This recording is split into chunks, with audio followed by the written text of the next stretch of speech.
인문학 향기라는 아름다운 곳에서 정말 좋은 작가님들과 함께하게 되어 영광입니다. 중년의 글쓰기 모임이라는 곳에 중년인 저도 동참하게 되어서 정말 감사드립니다. 전 제가 어떤 색깔을 가진 사람인지 나는 또 정녕 누구인지 깊게 고민하거나 생각해 본 적이 없었고, 중년이란 쉼표일 수도 있고, 새로운 도약을 할 수 있는 시기이기에 글을 쓰고 싶은 의욕이 뿜뿜 솟아날 때가 있었습니다. 지금도 저를 표현하고 세상을 알아가는 방식에서 꼭 글을 써야만 하는 불가결한 관계로 저의 인생과 함께 설계하고 싶은 배우는 작가 문근혜라고 합니다. 반갑게 맞아주셔서 너무나 감사드립니다. 저는 평소 유튜브를 길게는 아니고 짧게 잠깐 잠깐 보며 생각에 깊이가 있는 예술이 아닌 아무 생각 없이 웃어넘기기 좋은 예능이나 쇼츠 영상을 시청했지만 이렇게 볼 때뿐이더라고요. 보고 나면 헛헛한 마음이 많이 들었어요. 그런데 그러던 중 최진석 철학가님의 강의를 듣게 되었고, 삶의 실력 장자라는 옥돌 같은 좋은 책을 발견했습니다. 저도 철학은 어려워 머리 아파 고리타분해란 선입견을 가지고 있었지만, 강연을 듣고 책을 읽으며 재미와 호기심이 생기기 시작했습니다. 오늘 제가 소개해 드릴 책은 삶의 실력 장자입니다. 작가의 말처럼 제목이 색다르고 생경한 느낌이 들었습니다. 하지만 읽으며 빠져드는 마력 같은 느낌은 뭘까요? 도가 철학자인 장자를 현실을 능가하여 우리와는 차원이 다른 특별한 경지를 누리려 한 사상가로 알고 그냥 그렇게 믿고 있었고, 그러다 보니 장자는 미래의 기술 문명도 부정하고 부를 이루려고 노력하고 열심히 사는 사람들을 우습게 보는, 진보를 추구하기보다는 자연을 벗삼아 살았던 학자로 보는 고정관념이 있었던 건 사실입니다.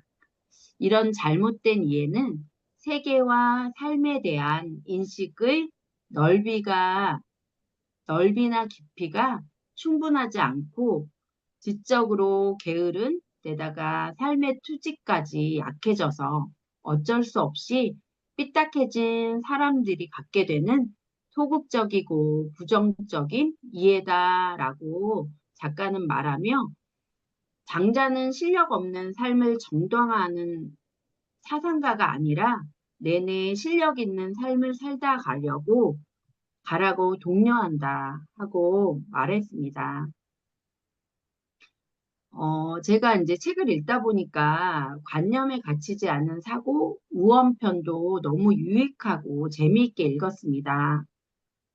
그래서 우원 19, 중원 17, 치연 일출 화이천예라는 그 말씀이 있는데요. 우원 19에서는 19는 열의 아홉이라는 말입니다. 이는 우원은 열의 아홉이고 중원이 열의 일곱이며 치어는 순간순간 날마다 나타나는데 우주와 조화를 이룬다는 뜻입니다.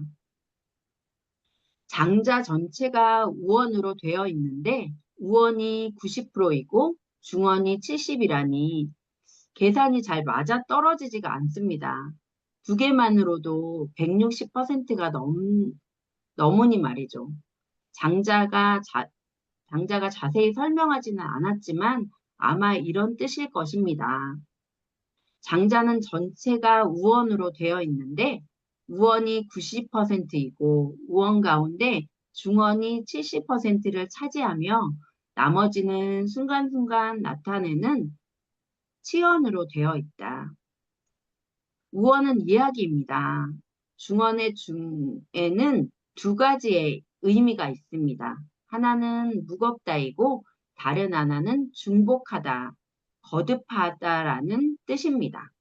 그럼 중언은 무엇일까요?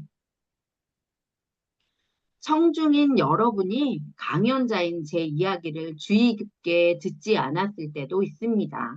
이때는 여러분이 주의를 기울일 수 있는 유명한 철학자 이름을 끄집어냅니다. 예를 들어, 니체도 이렇게 말했습니다. 라고요. 그럼 여러분은 눈이 커지면서 제 말을 쉽게 믿어주십니다.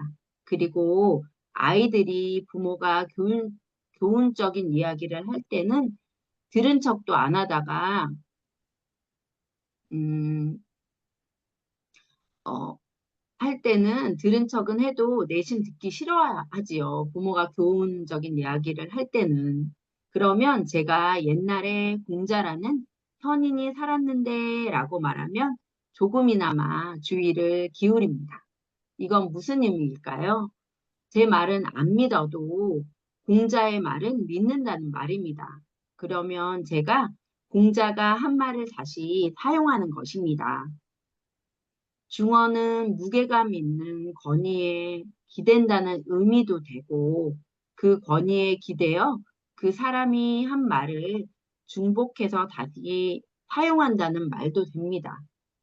그러니 중에 두 가지 의미를 함께 써도 괜찮다는 것입니다. 장자 안에는 심지어 학슬 유파가 다른 공자의 권위를 빌려 하는 말들도 나오고 수우탕의 이야기도 많이 나오며 옛날에 죽은 사람들이나 유명한 사람들도 많습니다. 이것이 바로 중언입니다. 치언의 기는 술잔을 뜻합니다. 그때그때 상황에 맞게 하는 말입니다. 불교에서는 방평과 비슷하죠. 저자의 큰아들이 밥을 잘 먹지 않아 밥에 고기 하나 얹어 독수리다 독수리 잡아라 하면 얼렁 먹었다는 것이지요. 독수리가 아니라 밥이지만 그때 그 상황에서는 그렇게 하는 것이 가장 효율적이지요. 이런 말들은 치언이라고 합니다. 치어는 그때그때 상황에 맞게 튀어나오는 말이라서 일측, 일출, 즉 매일매일 새롭게 나타납니다. 그럼 이미 있는 말이 아니라 새로 생산된 말이 되겠지요. 중어는 이미 있는 말인 반면 치어는 그때그때 상황에 따라서 새로운 모양으로 출발합니다.